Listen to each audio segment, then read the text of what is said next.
पिछले 24 घंटे में कोरोना की स्थिति इस प्रकार रही है।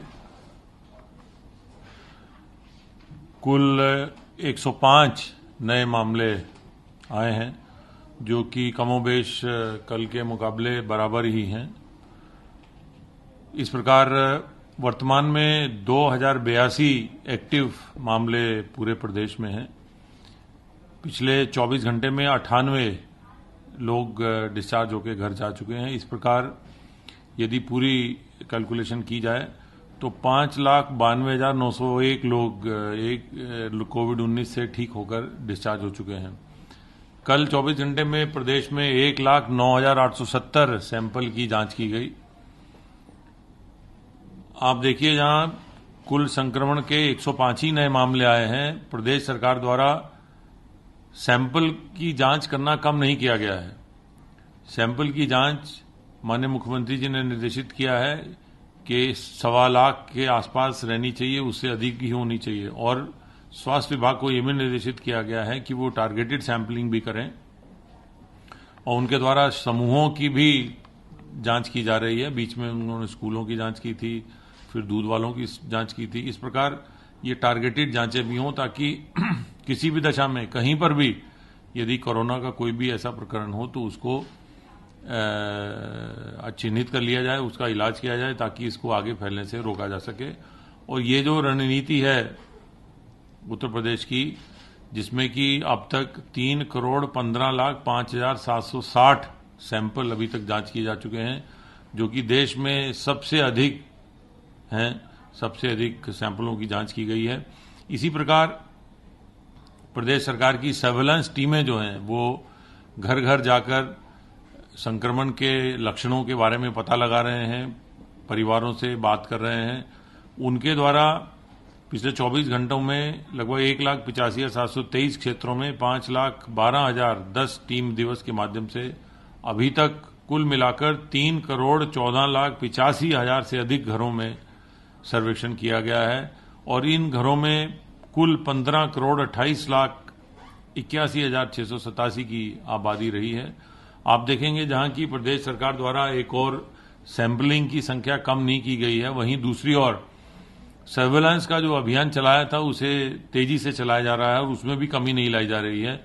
ढूंढ कर अगर कहीं पर भी है तो कोरोना के संक्रमण को निकालकर उसका समुचित इलाज किया जा रहा है।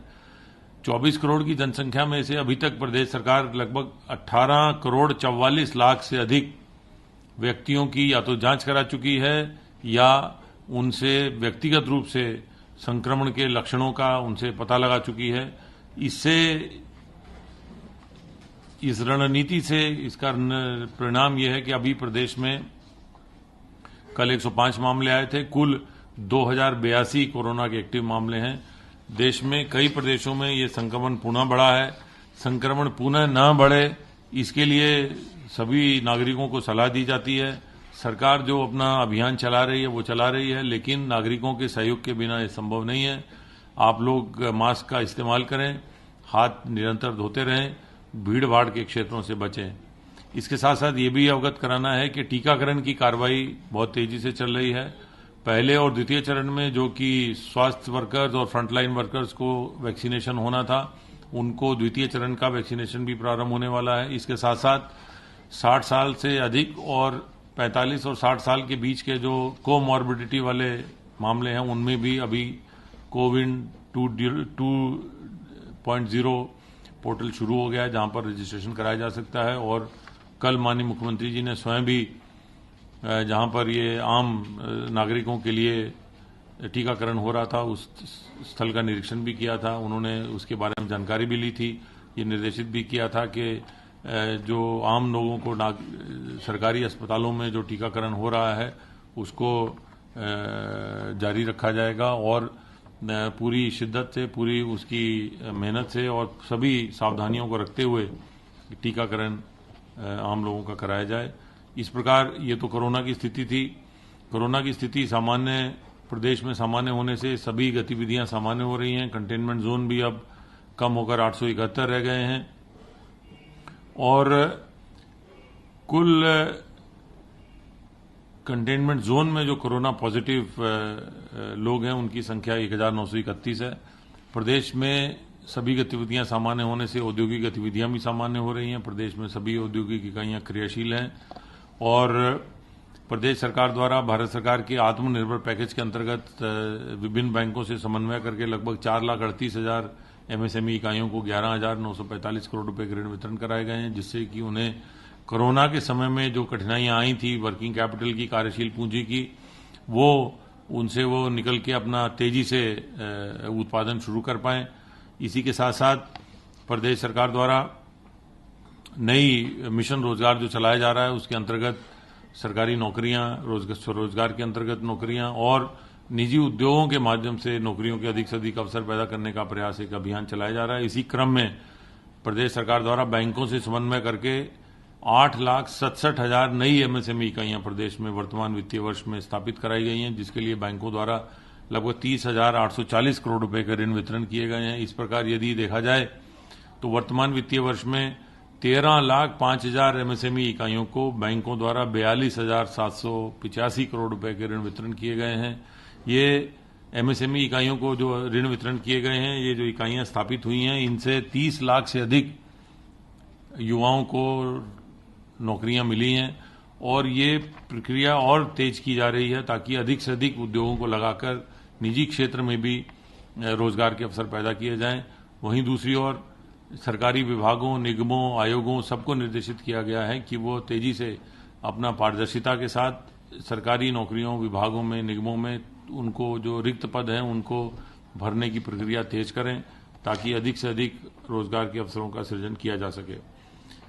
उद्योगों, औद्योगिक इकाइयों, निवेश से कृषि में जो उन्नति हुई है, कृषि में जो उत्पादन बढ़ा है और जो सरकार द्वारा निवेशोन्मुख नीतियां लाई गई हैं, उसी का परिणाम है कि प्रदेश अब देश की दूसरी बड़ी अर्थव्यवस्था बन गया है।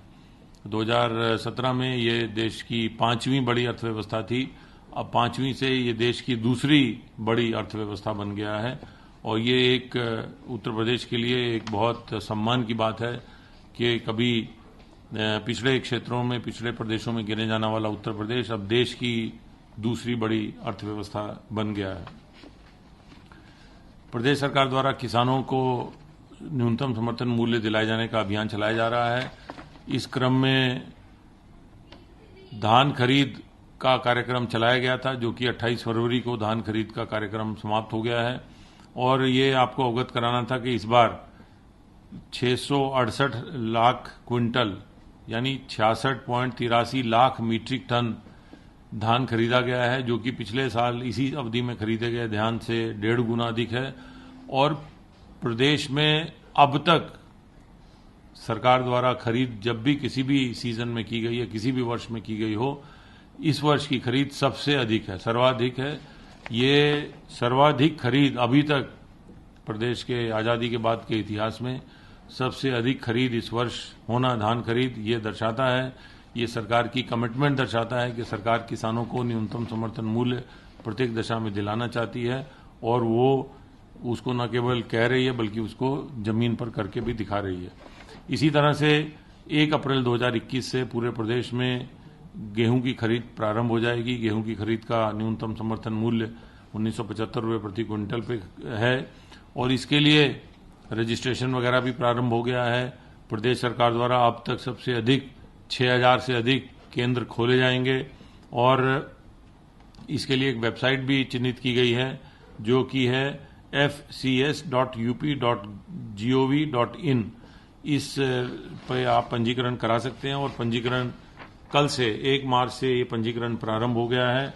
किसान बंधु अपना इस पोर्टल पे रजिस्ट्रेशन कराएंगे, उनको वापस उनको सूचना आएगी तो अपना गेहूं समय से ला सकते हैं और प्रदेश सरकार न्यूनतम समर्थन मूल्य पर उनका गेहूं खरीदेगी। इस प्रकार प्रदेश सरकार द्वारा ये सुनिश्चित कराया जा रहा है कि न्यूनतम समर्थन मूल्य किसानों को उपलब्ध होता रहे।